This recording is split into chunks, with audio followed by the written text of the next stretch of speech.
Hey everyone, and welcome to part 3 of Deep Dive episode 1. We're looking at Illumination by Marty Friedman, and part 1 was all about harmony, part 2 was all about melody, and part 3 over here is all about technique. How do we actually execute and play this stuff? I'm going to talk about the fretting hand, I'm going to talk about the picking hand, I'm going to talk about the rhythms, the bends, the legato stuff, a lot of stuff to cover. Now, technique is obviously a very subjective thing, meaning that we all have our own experience of it, because we have our own bodies and we have our own hands, and they're all very different. My hands are not that big. They're pretty small. And also my thumb is straight as an arrow. I mean, that's as far back as it bends. Okay, so when I hold a pick, the thumb doesn't really bend a lot. But I'm sure you've seen people where the thumb goes like almost 90 degrees that way. And it's a different experience. Absolutely. So one thing that is, I think, very important to keep in mind when working on technique is to listen to your body and figure out what your body wants to do. And there's nothing wrong with changing things around so that it suits the way you play. Now, having said that, I'm going to try and explain stuff to the best of my ability and relate to stuff through my own challenges and stuff that I've worked on. So let's go. The very first phrase.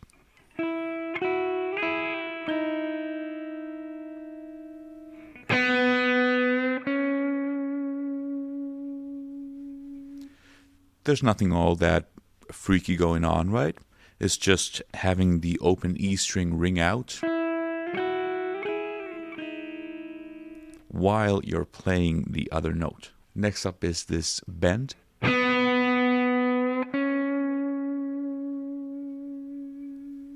we're going to talk a lot about bending here. And this first one is a pretty nice and simple, because the point of it is just to take us to the next note.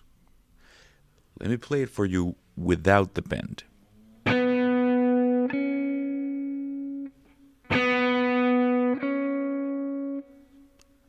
It kind of feels the same as that. So it's a very slow bend that just at the very end kind of takes us there, right? If I go too fast, it's... and that's not it.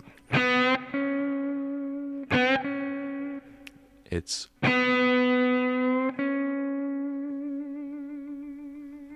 Now, next up is this thing right here.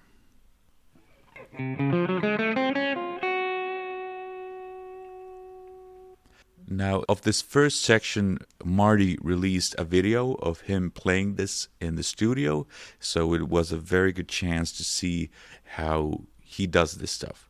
And he just used these two fingers.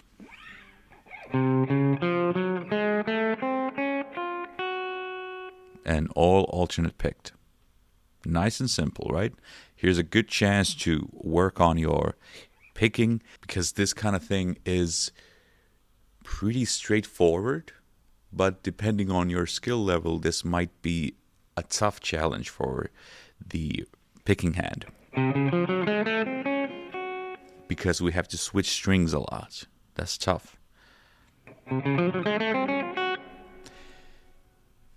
And when you have to switch strings a lot, you have to kind of, if you have challenges with it, one thing that might help is looking at where your hand is kind of planted. A lot of people, when they first play, their hand kind of plants somewhere over here. Not everyone, but for some. And they kind of take support with their fingers from here. Now you can get by with this when you're playing in a single area, meaning you're not changing a lot of strings around. However, as soon as you have to jump around strings, it might become a problem. So one thing that I've done myself is I've checked out what's a nice place for my hand to be in this kind of thinking. Makes sense? So that when a phrase needs me to go like this, I can actually do that with my hand and follow along, instead of trying to force it all from here. Makes sense? So maybe try and see if you can move your hand around with the strings that you're playing. Now this doesn't mean that there's anything wrong with this angle right here. This is fine. If you want to go for this, then go for it.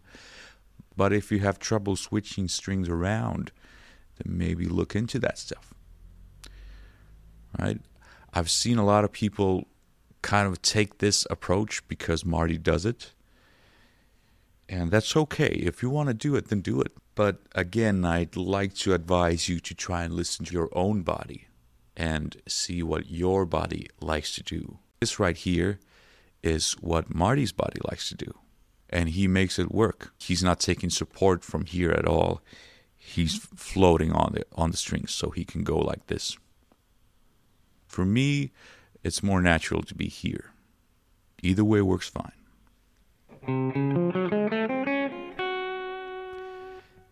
Now, the other thing about this is the rhythm. One very important part of Marty's music is his rhythmic variations and rhythmic phrasing.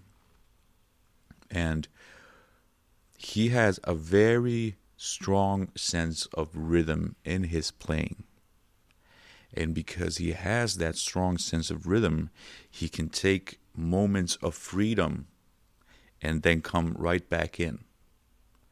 And this is one of those moments where, yes, the notation reads sextuplets, but that's not the musical intent.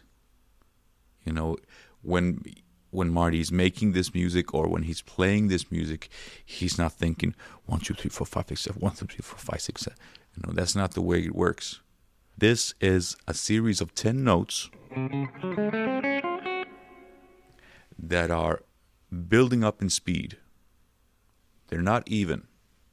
And the point is not to be even. If I play it all even, it's not the same as... You know, it creates even more tension when it kind of ramps up in speed like that. But if you have challenges with stuff like this, I suggest trying to practice this with a steady beat at first.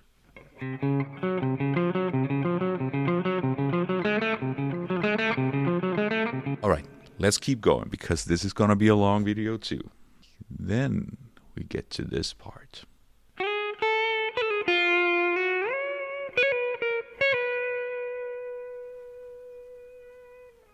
Some people were asking me how to make this stuff really sing, meaning that when we play melodies, how do we make it expressive? One thing that you might want to look into is having control of the dynamics with both of your hands.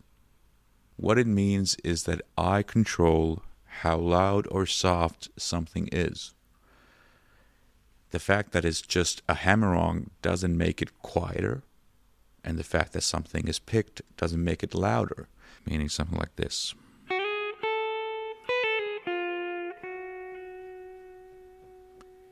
Even there were some pull-offs there, but I can make them loud.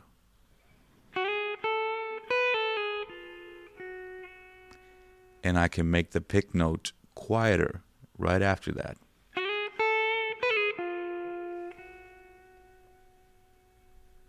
And that's one of the things that brings out expression. If everything's an even volume, it's not as expressive.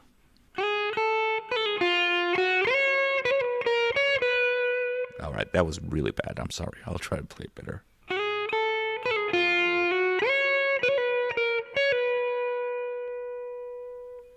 Okay, I played the same notes, maybe rushed a little, but the dynamics were really up front all the time. And that's not a very musical thing to hear all the time. You want to have variation.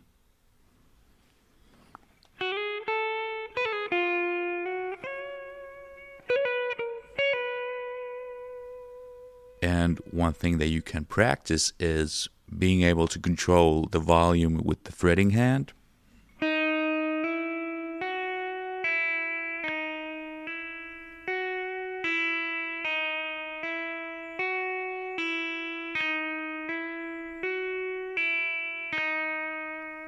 See how it's not going down in volume, but I can make it go down in volume.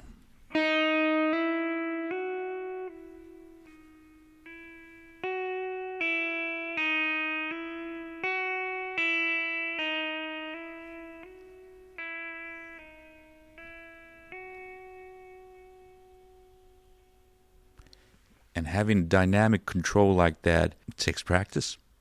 It's being able to control where you hit the string and how fast you hit the string, all kinds of things, right?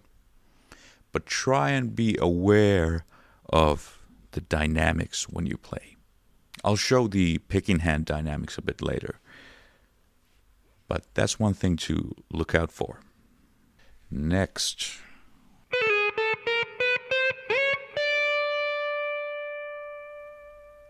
There are a few things going on. First is this little legato thing. So I'm picking the first note, then it's a pull-off, and then it's a slide. It doesn't have to be like that. You can just pull them all off if you want to. But next up we get some staccato notes. Staccato means short, which means this. See that? They're shortened, which means that the notes are not connected. There's always a little bit of a break in between.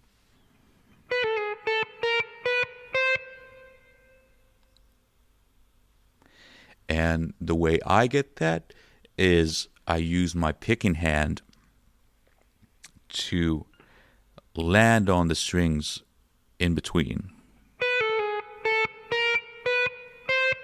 And what I use is the side of my thumb. That's just one way.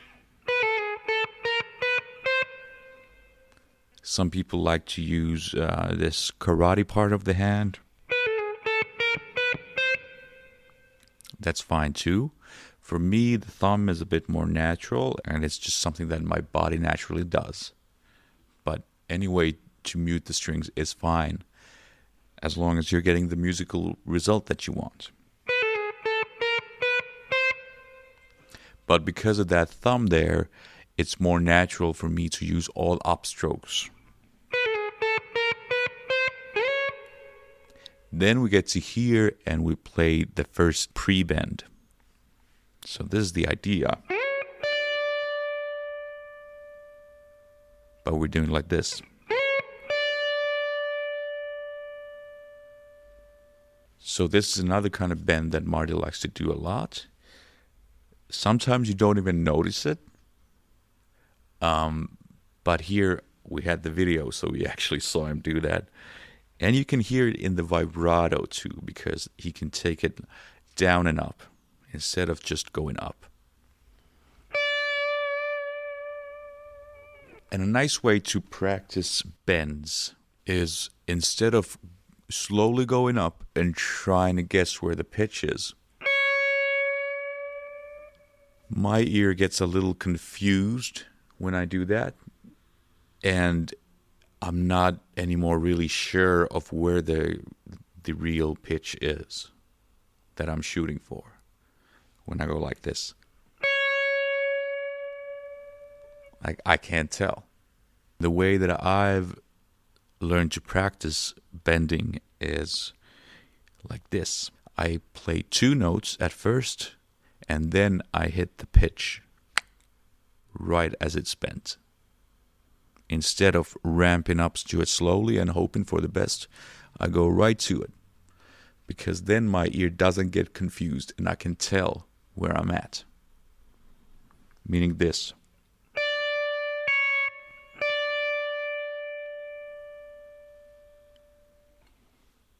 Makes sense? I can practice it in many places.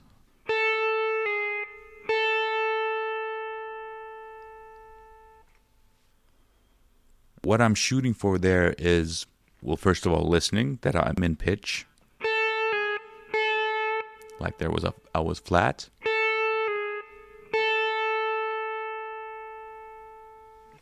And I'm also shooting for the physical feeling of how much I'm bending. Like that's a little flat. Now I know that this right here is not enough of the bending sensation.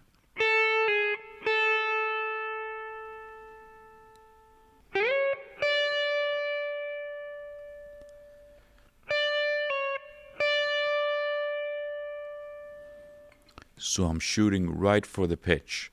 And when I shoot for it like that, I can hear whether or not it's sharp or flat. Then I can quickly make an adjustment, and I can also learn how it feels for my body when I bend it.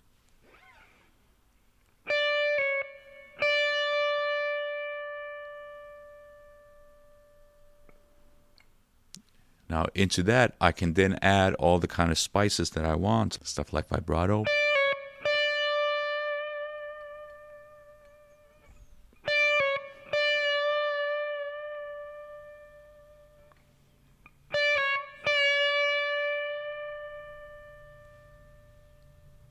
I can even go for stuff like that because I've managed to solidify the feeling of the bend at first.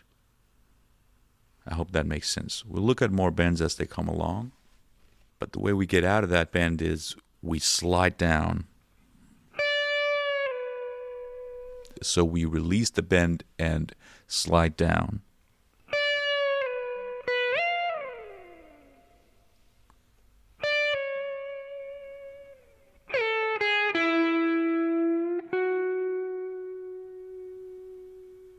That's a similar kind of bend that we had before, where it's ramping up to take us to the next note.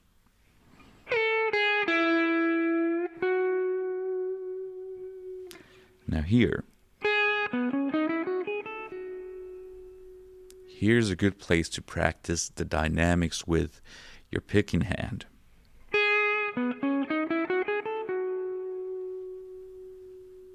See how it kind of goes down while I go up?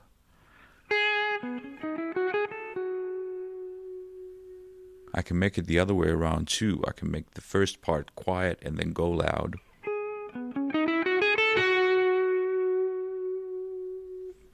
But that's the kind of stuff that really makes playing expressive, is that you control the dynamics. Same thing here.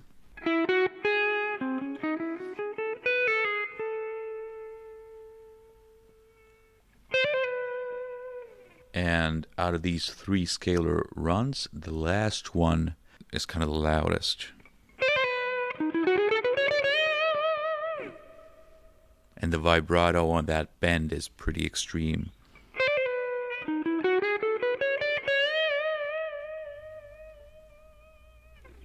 Next is this thing.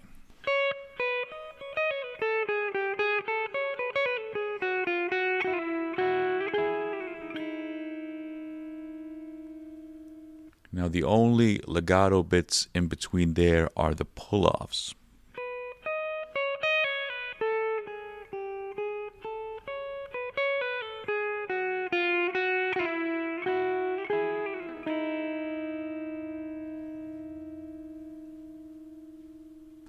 So try and get them to the same dynamic as the pick notes. After this, we get, here comes the same section again. All pretty similar stuff. A bit more of left hand stuff like...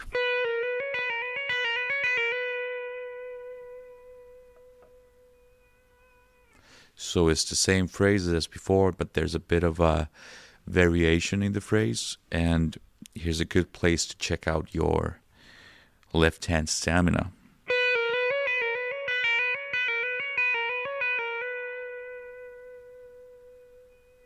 And then we get to the next section. I'll take a bit more gain for this one.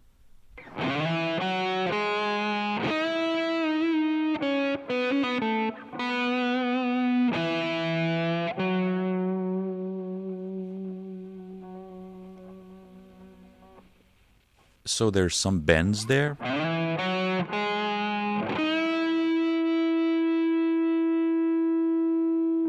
So now there are two notes that we're kind of hitting with the same fret.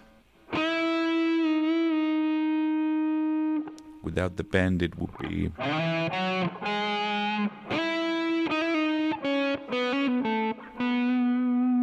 That's actually something that I used to do a lot. I used to be really afraid of bending before. But I've worked my way through it.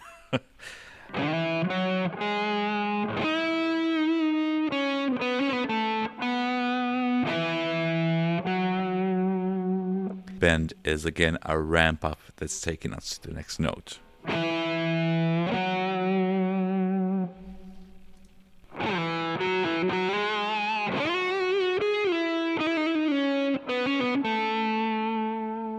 Now there's a trill, which just means this.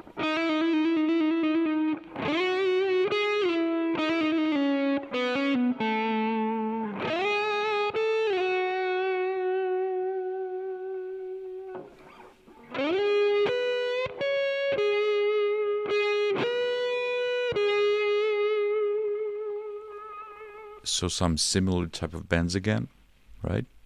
Next we get this kind of sliding into a bend.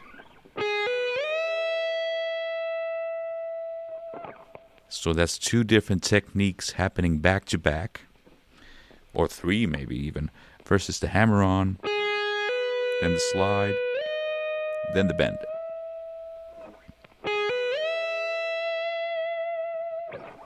And vibrato too. Now that took some time for me to get, well, first of all, to slide into the right place and to bend accurately to the pitch.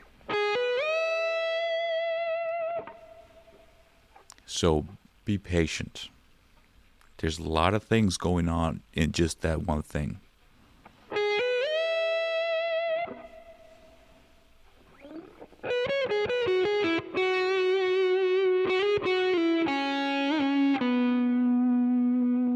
Now here is one of those phrasing kind of bends that Marty does sometimes, where you almost can't tell that there's a bend because it goes by so quick. Just a little yank. It's one of those things that Marty has been doing for a long time, and it's a natural part of his playing.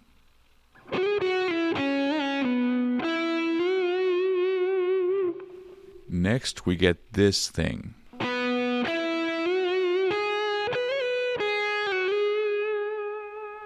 Now, normally most of us would play this. You know? But Marty goes for the half-step bend with a lot of vibrato. When I was practicing that, I really had to get used to doing that and not tense up so much that I can't continue. Because that easily happens. Next, I'm sliding around.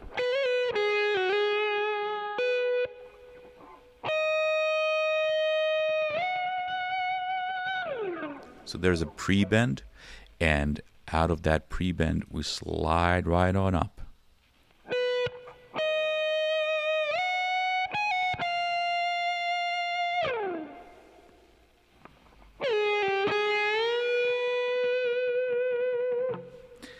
Now here we are bending 1.5 steps, meaning we're bending 3 frets.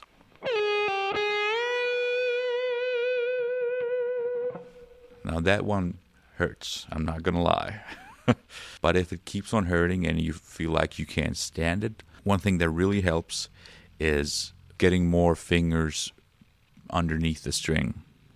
Meaning, instead of going like this,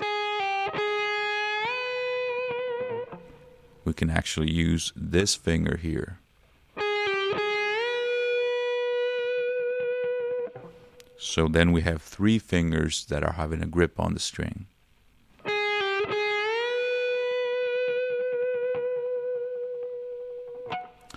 Now, I can't tell from here where your level on bending is, but one of the things to understand about bending is that we're not bending with the fingers.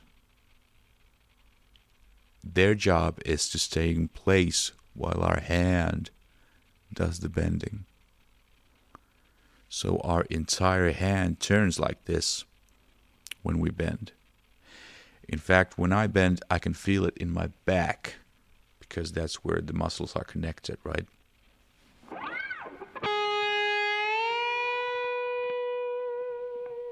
Now it might look like my fingers are doing it, but that's not the way it works.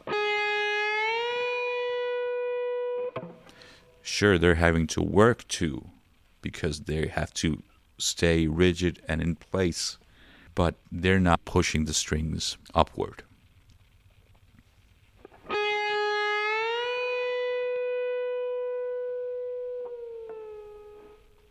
It looks like this. Okay, let's get to the fast bit here. I'll put the guitar this way around. So the whole thing goes something like this.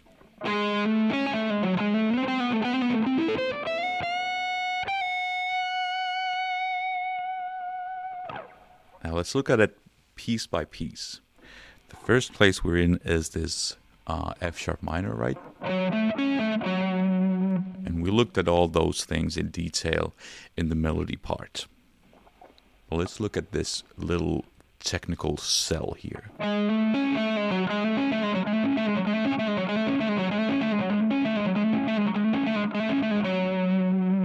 That's a good thing to get under your fingers and picking hand, so that you're able to phrase it around in a way you want to.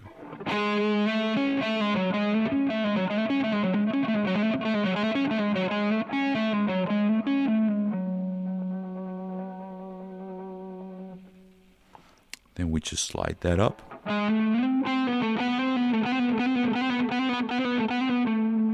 And we're doing a similar kind of thing.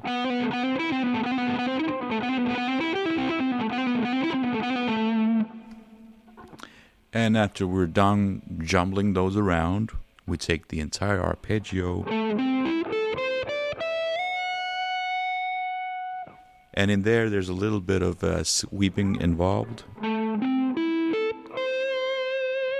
So the first 4 notes are all downstrokes.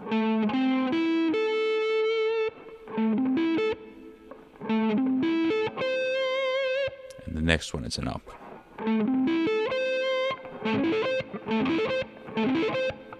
So that's the good thing to practice on its own.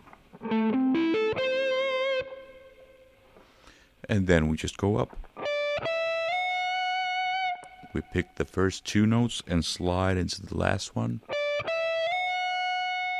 And then we just bend up to it a fret below. And then we do a little while we keep the bend going.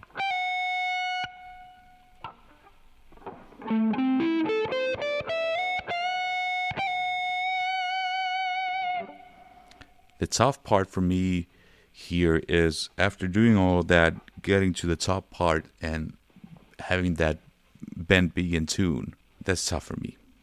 Next, it's a similar section again, all the same challenges. Here, instead of the regular 15th frets, the D notes, instead we're doing it with a pre-bend and a release. But other than that, we're pretty much all the same. A little extra chromatic note right about there, but nothing else. Some bending action over there.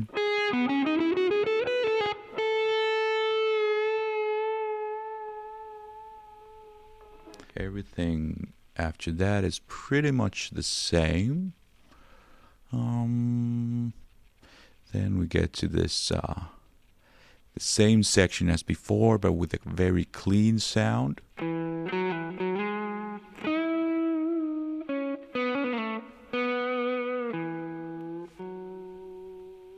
So the melody is the same, but we're phrasing it in a different place.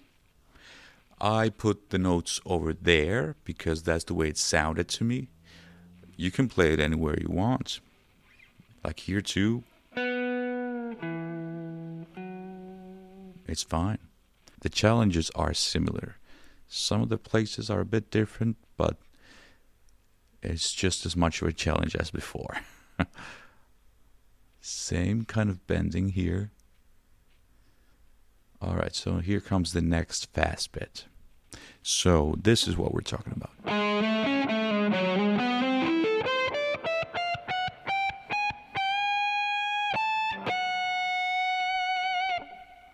It's very similar to what we did before. We have this,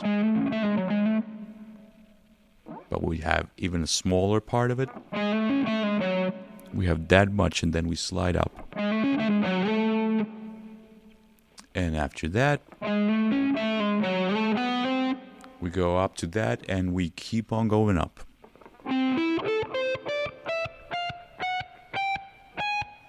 And we're doing the staccato things again, which is something that I like to do with the upstrokes and the side of my thumb. But again, anyways, fine. After those staccato notes, we get to that bend.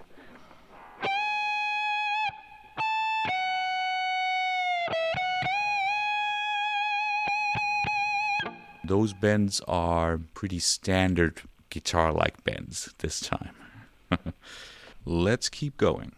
We come down from here. Come down like this.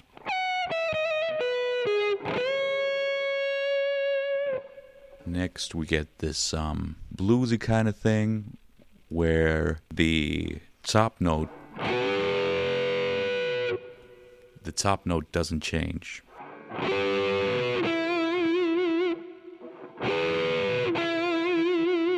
Meaning that the 12th fret does not get bent. Now that may raise some issues if you have a floating bridge, because whenever you bend something, the bridge goes down a little bit, which means that everything that is not bent goes down in pitch. There are a few ways to remedy that. One is to bend the note slightly, meaning the 12th fret, you bend it a little bit while you bend the other note. That's one way. Another way is to just keep the bridge in place with your right hand while you're bending. But again, if you have a set bridge, you don't have to worry about it.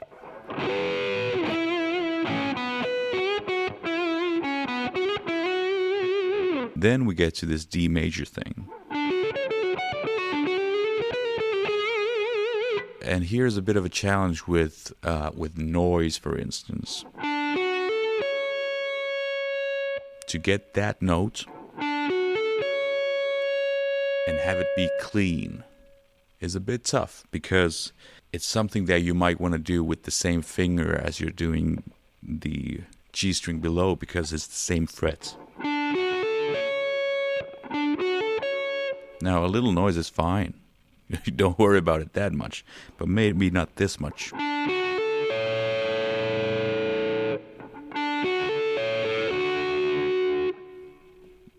You know, it's maybe that's fine. I don't know.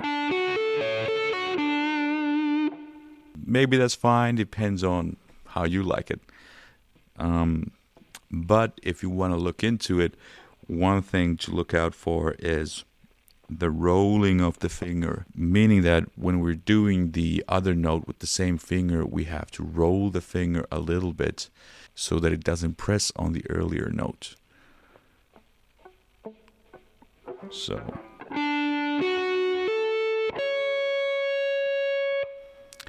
also here the side of my thumb comes to use again. It's a nice thing to have, because when I do an upstroke, my thumb lands on the G string. So in a way I get a double muting thing going on.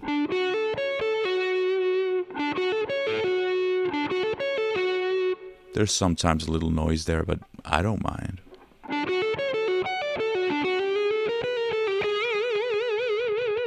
There's a really aggressive vibrato at the end. I love it. But the stuff in the middle is all pretty much legato. So the first part was this. And after that, it's pretty much all legato.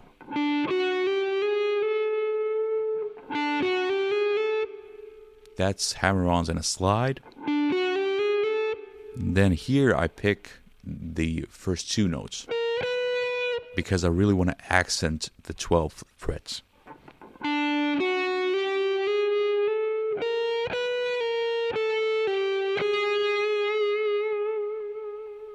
Next we have this thing.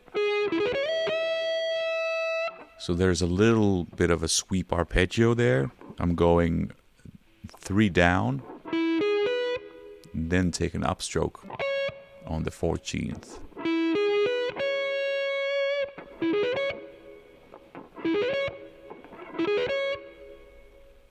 Makes sense? And then I slide up.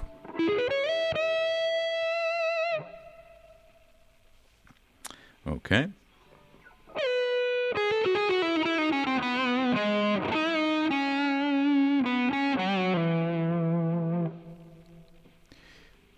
Now here's a part where there's a lot of legato stuff, so our picking hand has some time to adjust to changing the strings.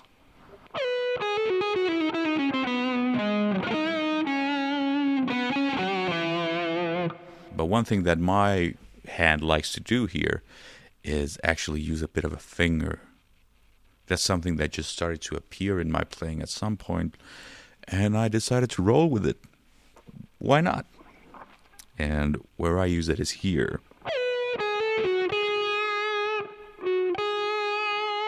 When I have to go back to the B string to get that one note, that 9th fret, I can pick it too just fine. It doesn't really matter. But that's what I noticed, that hey, my body likes to do that, so why stop it? Sometimes I like to use my fingers in fast things like that. If I just have to grab one note from a different string, sometimes the finger comes into play. I like it.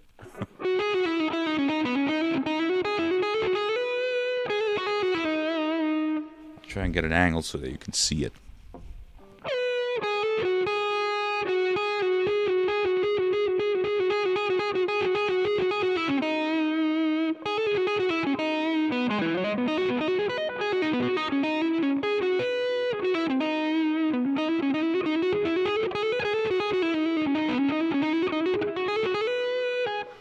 It's kind of a tough thing to see. It's not a real big movement, so it looks kind of like a magic trick. But it's a nice tool to have that can sometimes appear if it wants to. Okay, let's keep going. Then we get to here.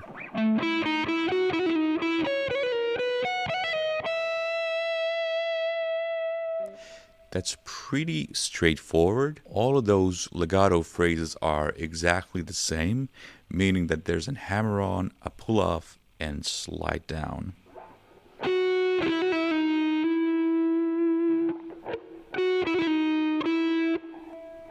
Meaning this isolated part here.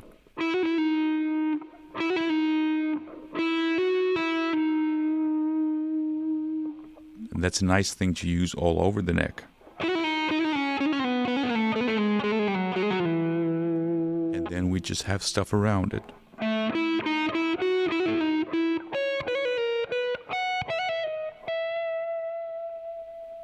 Then we get to this bend here.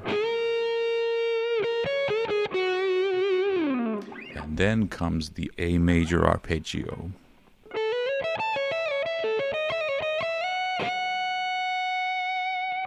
So the arpeggio shape was this thing. So we're kind of hanging around two different arpeggio parts. And we're sliding around so that we can use them both.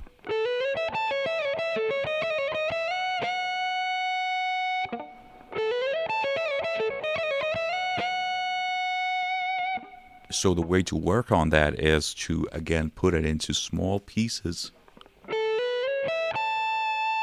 and try and get them to feel natural.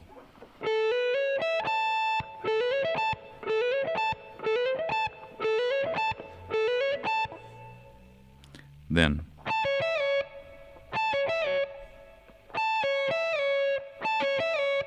the pick in hand can be in many ways, whatever feels natural for you. I don't think I have a set way for that.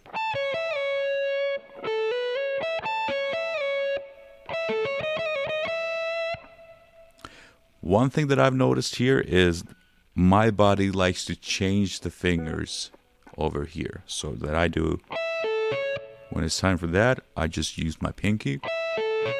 However, right after that, I change this.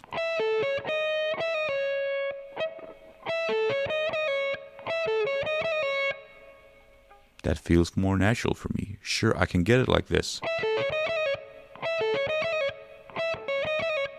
Either way is fine, but my body likes to shoot for that, so why not go for it? So, a little slide and bend again. Then we're doing stuff on one string.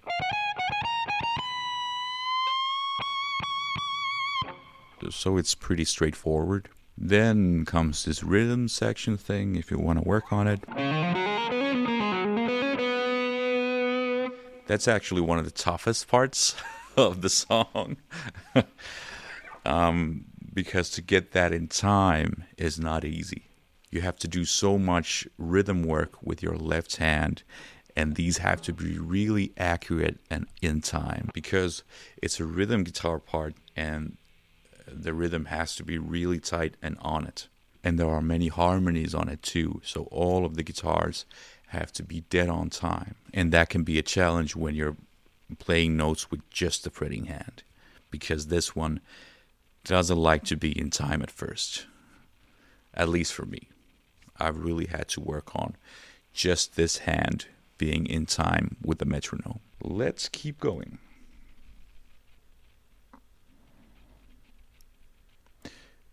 This is all pretty standard, right?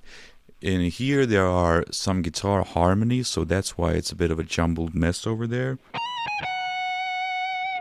But that's what's going on with one guitar. One guitar takes an F sharp all the way up in there that I can't get with this guitar. Maybe something like this. But I'm not Eric Johnson. Then comes this clean section.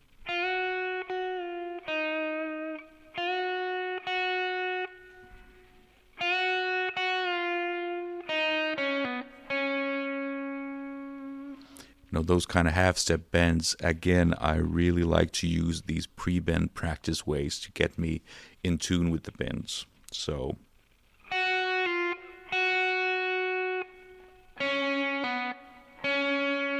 a little sharp.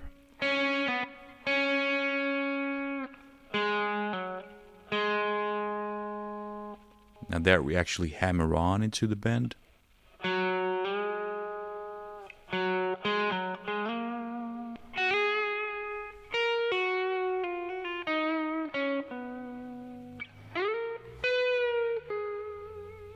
So there was a bit of a stretchy moment there. That pull off.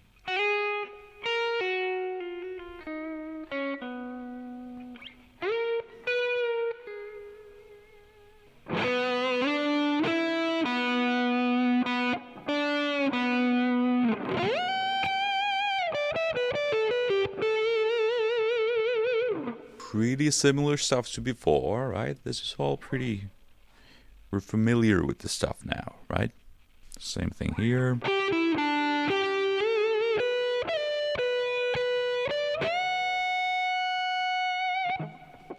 A similar kind of situation to before, right? Then this arpeggio bit. You can play it somewhere else too if you want to. Either way works.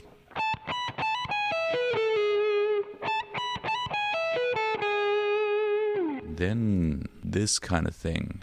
Now this is what it sounded like to me. Like he takes this first note here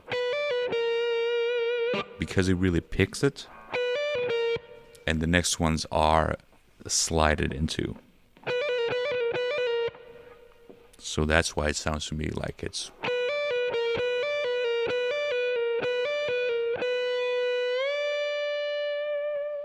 But it's the same note either way.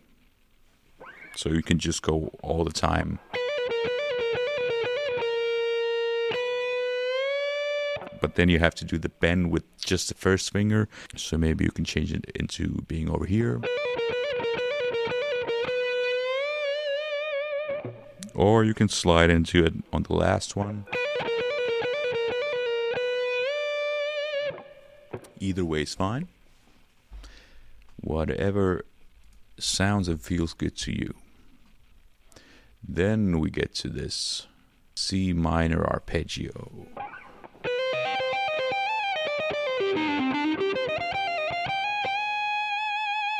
A lot of this stuff is picking the first note of every string. There's a lot of legato, so our picking hand has a lot of time to go from one string to the next.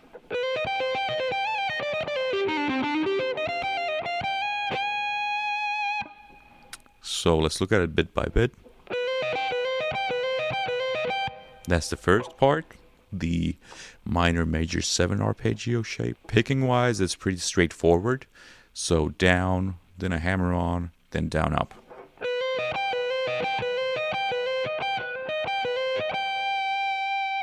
Then we get this. So we're just jumbling around the same notes.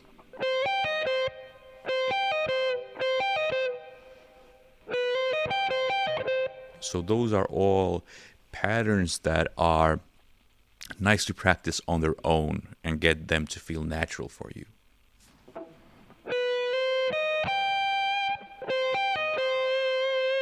My body likes to put a hammer on the 15. It's totally fine. Either way is fine.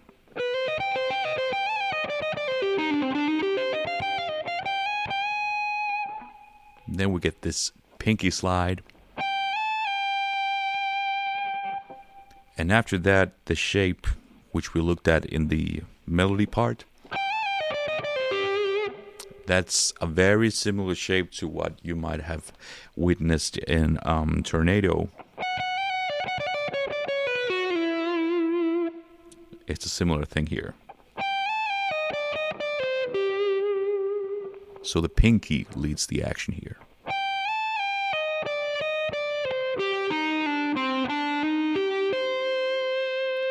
And then Marty does all legato on this last thing. But I tend to pick there a little. Either way is fine. And we land on the bend on the 15th fret, which takes us to the next key, right? And there's the harmony part. Nothing all that freaky going on. And then we get to here. Okay. Let's look at the arpeggio section. Now before we had a lot of rhythmically free moments. But this is not that. This is rhythmically very defined and very clear. The piano is doubling the same melody. So we're playing 30-second notes. So we get 8 notes per click.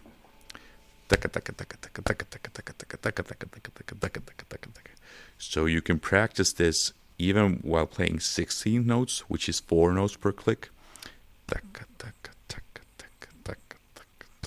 Because if you get more clicks into there when you're practicing, it's a bit easier to stay synced up at first. So.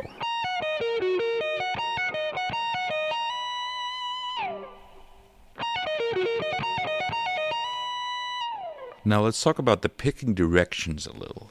What Marty likes to do a lot is in arpeggio shapes like these, where there are 2 notes on the highest string, it's a nice place to start with your upstroke.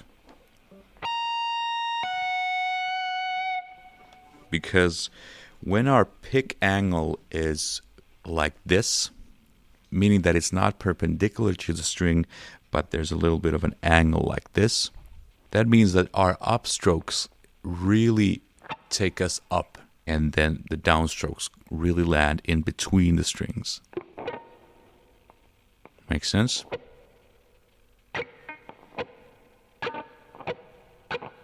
Now we can use that to our advantage at times, and sometimes it makes challenges.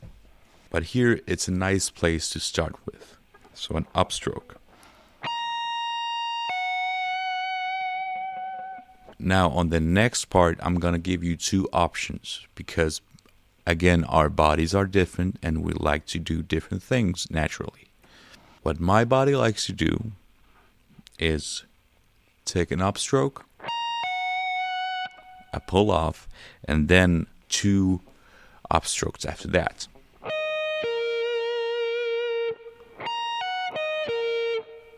Which means that I'm sweeping down. Now, but there are different kind of upstrokes.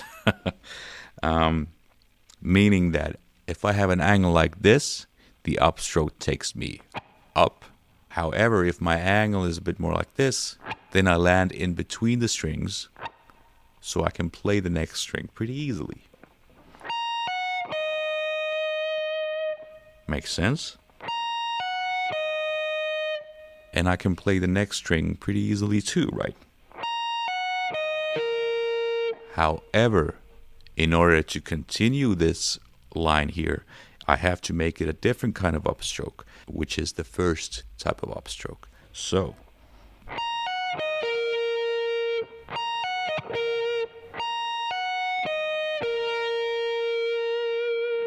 Now I'm really exaggerating that movement so that you can see what's going on. I really have to get out from in between the strings.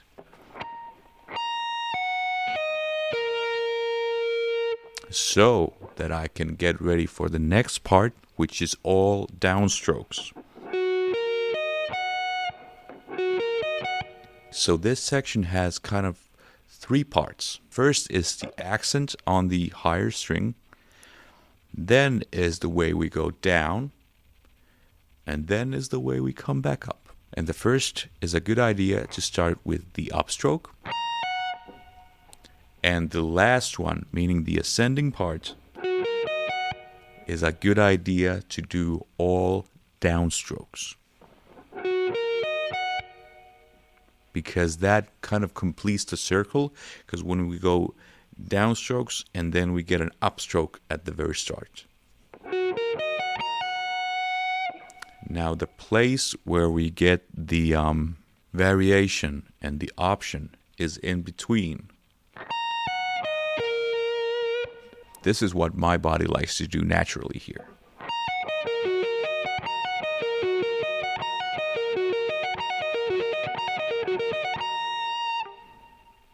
But that's not the only option.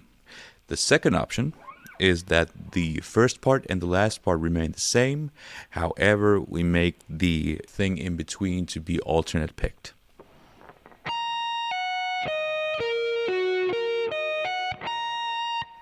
This means that we again begin with an upstroke, then we play down, up, down.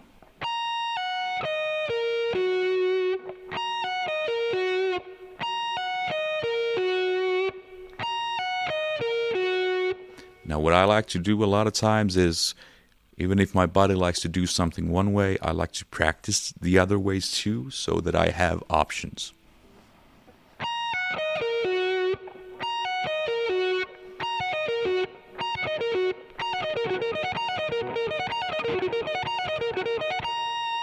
That one is not as natural for me, but it might be for you.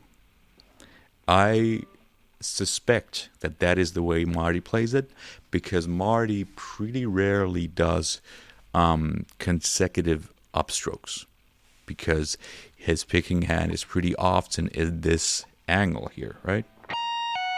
And this does not lend itself to playing consecutive upstrokes, because doing consecutive upstrokes means you have to go like this. And this doesn't really cut it, because you always have to go in between the strings. Okay, so here's the other way.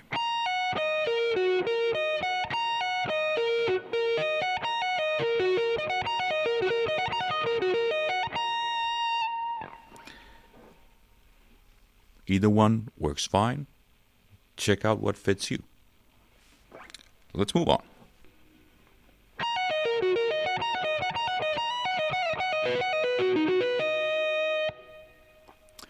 So, if you figure out what feels good for you in the first arpeggio, then the next part isn't that much of a challenge. Picking-wise, it might be a challenge to slide around while you're playing an arpeggio.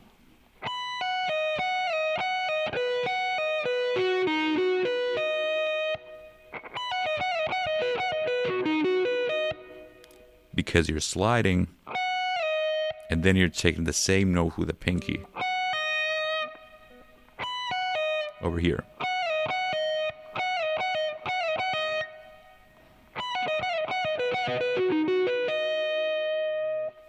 But picking wise, it's the same kind of situation. Next on the C sharp,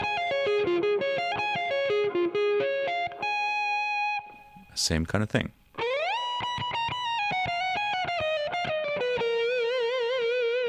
This line has a bit of alternate picking and some legato, but it doesn't have any sweeps in there.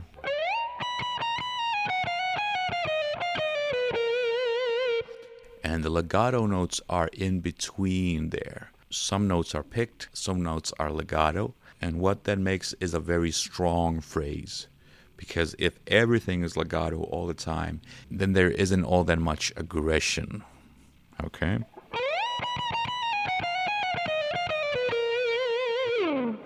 On the notation, you can see what notes are picked and what aren't. Then we get these chromatic sextuplets or triplets. Either way is fine.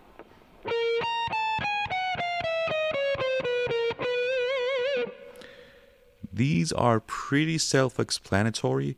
You can use all 4 fingers if you want to, or just 3. Either one works fine. Next is this weird octave thing. And that thing is kind of weird. And I tried a bunch of different fingerings, but that one seemed to be the most natural for me, especially my brain. Like, that's something I can keep up with because I'm planted in this one note. I tried having that note change around too, but it was just too much of a jumble for my brain, to be honest. So I found that that one was the easiest for me. But if some other way is easier for you, go ahead and change it. Then there are these octaves. And then we get to one of these Marty's arpeggio shapes, which is this C sharp major arpeggio.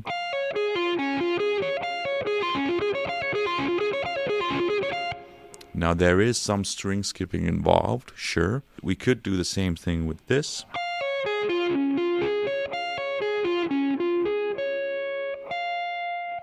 But that brings its own challenges. It has its own strengths, but it has its own challenges. And what Marty likes to do is use this note, he puts it here.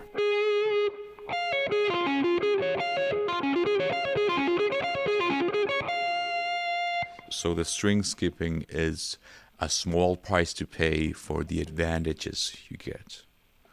One of the advantages you get is that you can move stuff around a lot easier.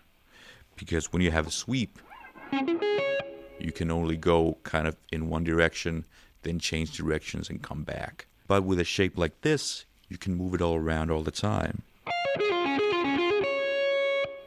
Like that kind of thing, you couldn't really sweep that.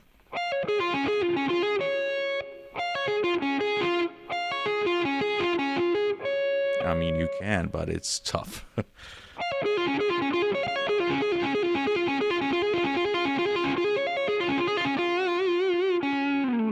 So it's a very practical shape.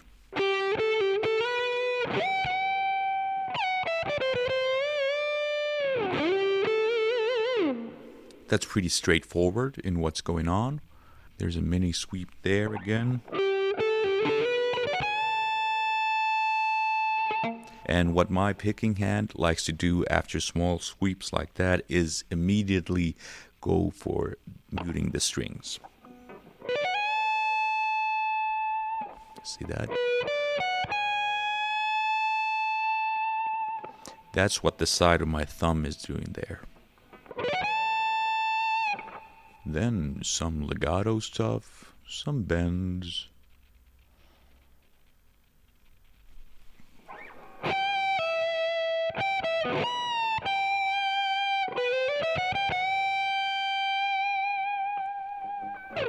All of that stuff is stuff that we've kind of gone through already, right? Then we get to this E minor part.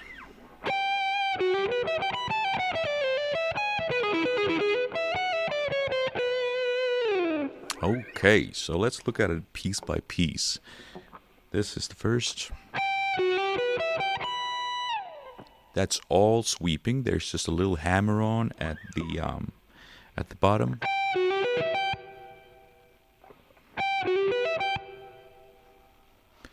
Now Marty likes to do everything legato after that.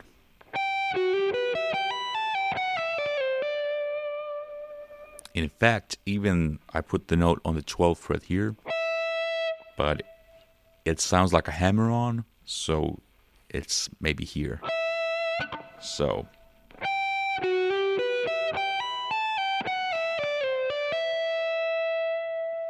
there's a lot of legato on the original. I like to pick some notes in there just so that I can make it sound stronger again.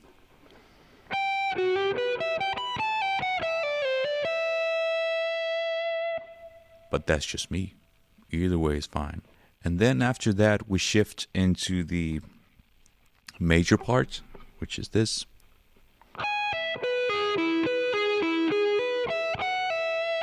Now, when you have this more practical shape here,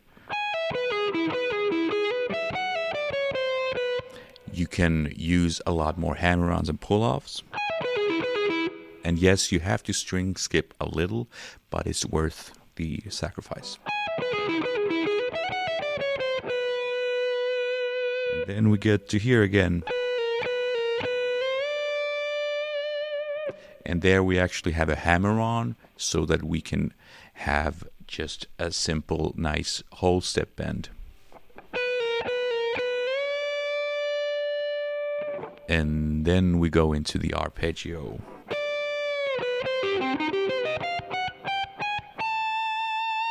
Again, some of that staccato thing with the upstrokes. For me, they're upstrokes.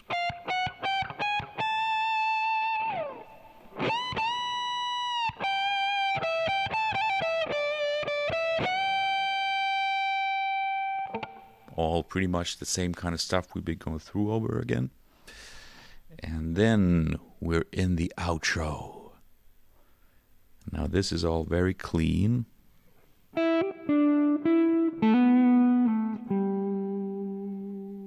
And then we get this.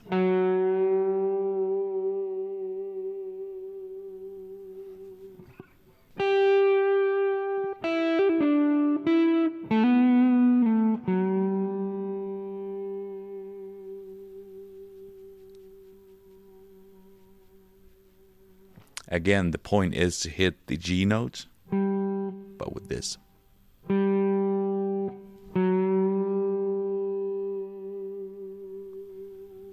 Now when you're on a lower string over there, at least it's natural for me to bend the other way. But you can do it either way.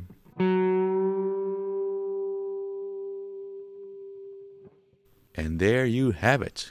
We are done.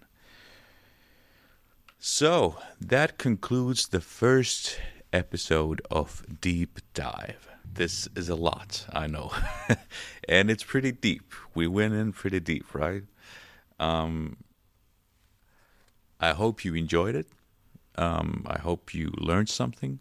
A lot of people have been commenting on how much they like the series. Thank you so much. Keep doing that, please. That's awesome. Thank you very much. If you want to support what I do, you can find me on Patreon. If you have more questions or want to talk about the challenges that you face when you're playing stuff like this, let me know. I'd love to help out. Thank you very much for being here. See you next time.